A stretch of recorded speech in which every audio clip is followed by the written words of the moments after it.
Well, Nina, first of all, welcome back after falling ill in your last fight. What exactly happened before your last fight that caused you to pull out after the weigh-ins?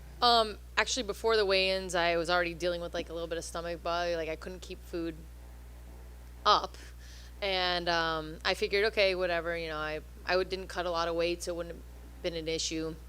And then as soon as I finished the weigh-ins, I started rehydrating and stuff like that, and it just got worse. And I thought it was gonna get better, so I stayed all day hoping like it's just gonna get better. I just got to keep hydrating.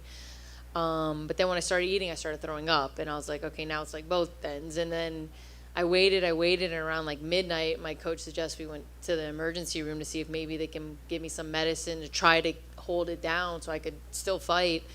And then around like 3:34, the doctor was kind of like, he gave me like liquid lidocaine so that I could, like, I was really violently throwing up, so it would like ease the pain. And I stopped throwing up, so I, thought like maybe I could still fight. And everyone around me was like, "Don't even think about it." But then like when it became sensitive to just touch my stomach, we had to kind of decide not to do it, and see if we could maybe just reschedule it for a couple weeks later. I was supposed to last 24 to 48 hours. It was about a week before I was able to get back in the gym. So I don't know, it's just unfortunate events. Was it just food poisoning or what? They don't know if it was poisoning because I also had a fever and stuff. So they thought maybe it was a virus because I had like the fever and the chills. So they just gave me some medication to help with the vomiting, and I went back home. I tried to train like 2, 3 days later, and I threw up again. So I'm like, all right. So it took about a week to get out of my system. It was the easiest weight cut I ever had, so it kind of sucked. But things happen. At least now Amanda's able to be here with the baby for this fight, and I just try to look at the good things. And you said you were hoping to reschedule it. Was it specifically you wanted to fight Cynthia because you guys were matched up before, or did it really matter who you fought to get back in? I wanted to still fight Cynthia. I felt like it'd be fair to her too. She prepared for a fight against me. It wasn't her fault. They were asking maybe to do it in Long Island, but I wasn't sure if it was going to be only a 24, 40-hour thing. The next card they had available was San Diego. I think she's from California, so it kind of worked out for her as well. And it was enough time that if she needed a recut weight, I don't know how much weight she cut, but if she did cut a good amount, I know 1 week's hard to do that all over again because we went all the way through to the weigh-ins. So I felt like 5 weeks, San Diego was good for both of us. And looking at her past opponents, she's obviously lost 3 in a row, but it's like to the top 5 of this division. How do you think her skill set matches up with your previous opponents? Because you've also fought pretty much everyone in top 5 from the division below you. Yeah, I try not to look at fights like that because you can't compare how well someone's going to do compared to who they fought. Everyone's different styles make different fights. I have seen really good wrestlers in my division. We were both able to fight at 115, so us fighting at 125, I don't think it's going to be a huge difference size-wise. Maybe just we're going to be a little more healthier so we can bring out our better selves. But I feel like I have fought the best. I feel like Tatiana was the best wrestler in my division. I did fight that fight sick, but however, I felt like I did really well against her. Given maybe a minute more, I think I would have finished her. And then Claudia is also I feel like has a similar style to her. So I do feel like I've seen her before in other ways, especially in a gym. I come from a big gym with a lot of different styles. So it's nothing I haven't seen before, but, a fight's a fight. Anything can happen. I'm ready for anything. And finally, usually I've spoken to fighters when they go up a weight class, like Dustin Poirier once said, it took him a while to feel like a lightweight rather than just a featherweight that wasn't cutting weights. So do you actually feel like a flyweight, or do you just feel like a bigger strawweight? I feel like a bigger strawweight. I started my career as a flyweight, and that's where I felt my most powerful. I had my most finishes. I was able to have one-punch knockouts. But then they didn't have 125 when I decided to go into the UFC. And I wasn't going to fight on the local circuit anymore, not making, I was making way more money doing what I was doing. So I made that decision based on that. And then I started climbing the rankings. So I got kind of stuck in that, and what's the trajectory to where it gets me to the top. And then you keep planning, like, if I get this fight or number, you get familiar with the names and the numbers. So I got stuck with that. Once I stopped looking at that and realized, like, I feel so strong at 125, it was a no-brainer, Like, I am a 125er. I trained with the girls in the house that were 125ers, and it was like, yeah, I'm a 125er. Nini, right here. I was actually a little curious because we know about with Amanda and the separate facility, just you guys splitting from American Top Team. I want to know for yourself how you've enjoyed that transition because obviously being at a big facility and big team like that and then making the move and doing your own thing, I'm assuming it has to be a big change from the norm.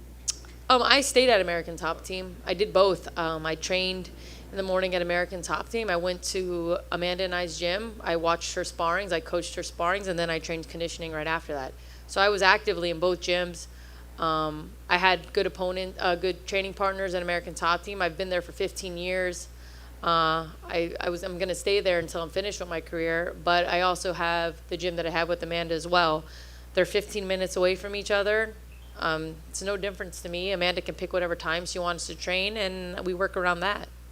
To ask the obvious question, is there a big momentum for the family? Obviously, her coming off the big win, I'd imagine it's hard not to show up and feel like you want to keep the ball rolling. Yeah, I'd be lying if I said it didn't help.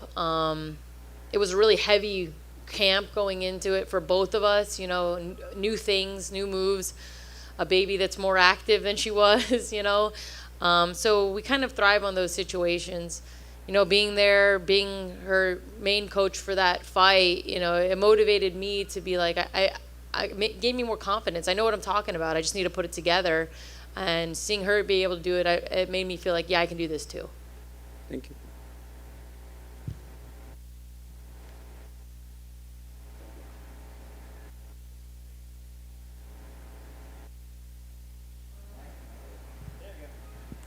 There it is.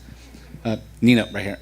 Only because you just alluded to it, a baby that's more active. What can you elaborate more on that? I'm interested to hear how that's more challenging for you. Man, she won't stay with anyone but Amanda and I. It's been like that since she's been born.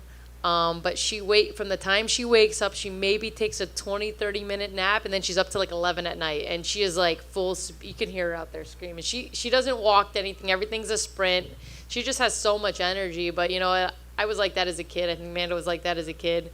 But it gives me more energy. I know people get tired from that, but it actually like keeps me on my toes, and I enjoy it, and it's so much fun seeing her. But in the gym, like, she doesn't like when Amanda and I spar each other. She'll be like, "Mommy, no," you know. She gets like that feeling when we start to go in a different zone, and she doesn't like it. So it's been difficult trying to keep her entertained. But we have good friends around us that like will hang out with us while she's in the gym with us, while we're training, that kind of keep her entertained. But man, that kid is nonstop. She's how old now?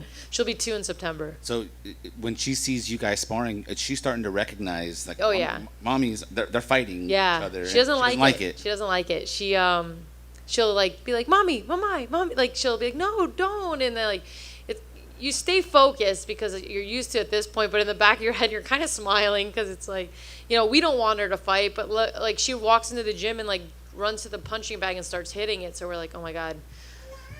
So I don't know, you know, we don't want her to fight, but she sees it every day. You know, we're going to take a little break right now. You know, we're both going to have fights. So take her somewhere away from that. Yeah. You haven't experienced a 3-fight losing streak since 2011. Does that weigh on you at all heading into this fight with it potentially looming?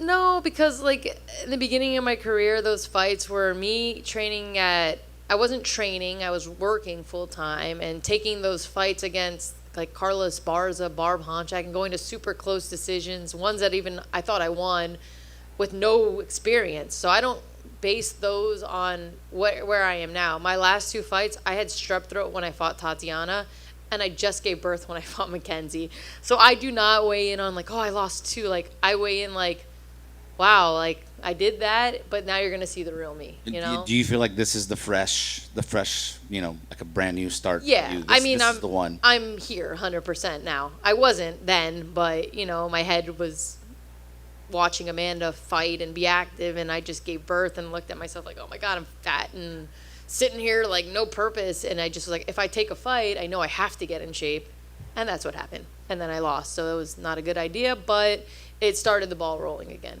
And the last thing for me, looking at Amanda, what would you like to see next for Amanda, given what's out there for her now that she's back at champ status? Just curious what your thoughts are. You know, personally, there are girls that are coming up at 35. However, I would like to see her versus Valentina for a 3rd time so it could be silenced, you know? Amanda's in a different place right now. You know, she's very comfortable. She's very good, but you know, it'd have to be the right conditions.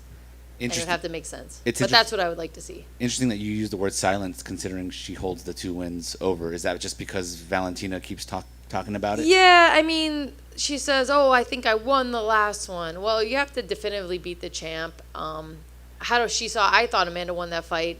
I watched it again. I thought she still won it. The first one wasn't even close. Amanda killed her the first 2 rounds, and then the third round she kind of got a little lackadaisical because she knew won the first 2. So she clearly won the first fight. That, you know, they're trying to say both fights were no, the first one Amanda clearly won. The second one, okay, it could have been close, but in the end Amanda won. Should there be a third one so Amanda can do what she just did when there was another controversial win? I think I would like to see it. Thank you, Nina. Would you call it a bit of a family rivalry because now being at 125 isn't your eventual target also now, Valentina? You know, I don't think of it like that. I never think of rivalries. I'm one of those fighters. It's really hard to get me mad or hate my opponent. You know, I've been training in combat sports since I was 6 years old. You know, I used to fight my brother. Like, to me, this is just like a sport, and I don't think of anything like that. I just think of it as going in there and being the most skilled. Yeah, she's the champion, and if it goes that way, I'm gonna fight her. But there's not gonna be any bad blood. Like, it's just going to be like, you're the best, and I want to be where you are, and we're going to fight for it, and that's it.